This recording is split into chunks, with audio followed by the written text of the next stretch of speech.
नमस्कार. World of शोभा या चॅनलमध्ये आपल्या सर्वांचं खूप खूप मनापासून स्वागत. पाहूया वर्ल्ड ऑफ शोभा चॅनलवर मी आज कोणती रेसिपी अपलोड करते. आज रेसिपी उपवासाचा ढोकळा. वर्ल्ड ऑफ शोभा या चॅनलवर उपवासाच्या मी बऱ्याच रेसिपी अपलोड केलेल्या आहेत आणि आपण त्या पाहिलेल्या आहेत. उपवासाला आपण साबुदाणा खिचडी, साबुदाणा वडे असं बनवत असतो.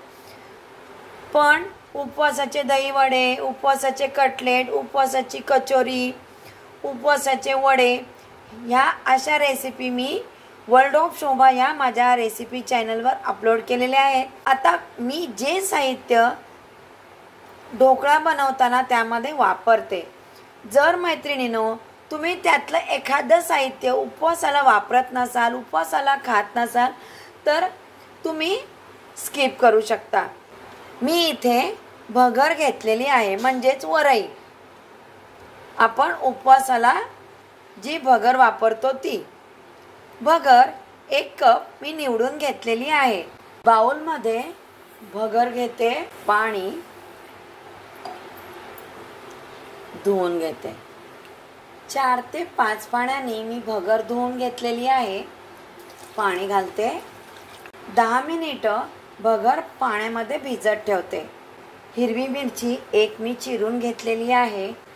अर्धा चमचा जिरं, चिरलेलं आलं मी इतकं वापरते. ऑप्शनल आहे, तुम्ही उपवासाला आलं वापरत नसाल तर स्किप करा. मिरची, जिरं आणि आलं ह्याची मी पेस्ट करून घेते. 10 मिनिटं ठेवलेली वरई मिक्सरच्या भांड्यात घेते.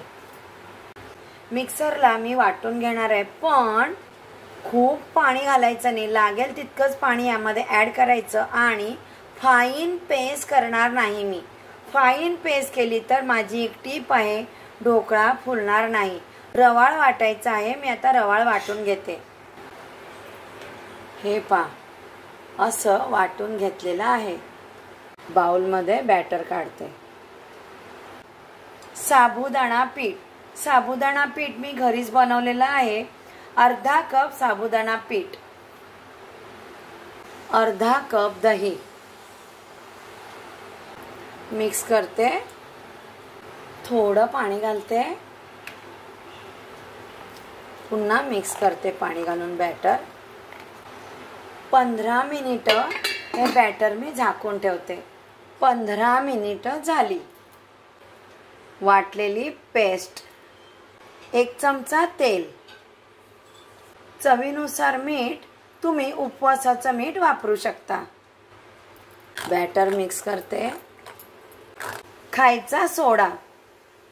जर तुम्ही उपवासाला वापरत असाल तरच या रेसिपीमध्ये थोडासा सोडा ॲड करायचा आहे. जर तुम्ही उपवासाला खायचा सोडा वापरत नसाल तर स्किप करा.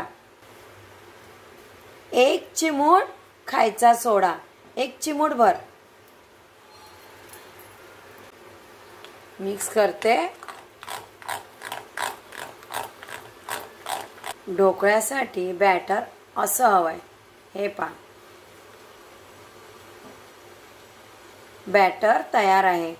मी ढोकळा स्टीम करण्यासाठी स्टीलचा डबा घेतलेला आहे. कुकरचा डबा घेऊ शकता किंवा स्टीलचं ताट घेऊ शकता. डबा मी तेलाने ग्रीसिंग करून घेतलेला आहे.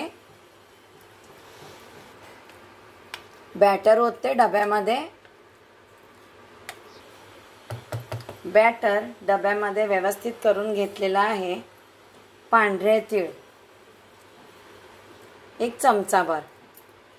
स्टीमरमध्ये पाणी उकळत ठेवलंय. त्यामध्ये एक रिंग आहे. ढोकळा स्टीम करण्यासाठी ठेवते. 15 ते 20 मिनिटं मी ढोकळा स्टीम करून घेते. 15 ते 20 मिनिटं झालेली आहेत.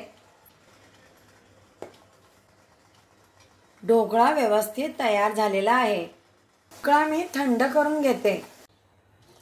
फोडणी करते. 2 चमचे तेल. तेल गरम झालं. अर्धा चमचा जिरं, स्लीट केलेल्या 2 हिरव्या मिरच्या, कढीपत्ता, 1 चमचा पांढरे तीळ. कढीपत्ता, पांढरे तीळ उपवासाला तुम्ही खात नसाल किंवा तुम्हाला चालत नसतील तर स्किप करा. थोडं पाणी. ढोकळ्यासाठी फोडणी तयार. ढोकळा थंडगार झालेला आहे. कोणत्या साईजमध्ये कट करायचा आहे कट करू शकता तुम्ही. उपवासाचा ढोकळा पाहू शकता तुम्ही किती स्पॉन्जी झालाय. सर्व करते. फोडणी.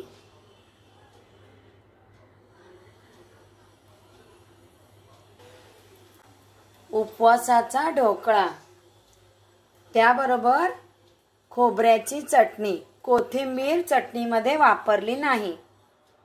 सांगितलेलं साहित्य आणि रेशो परफेक्ट वापरा. ढोकळा अजिबात चुकणार नाही. खूप छान होईल.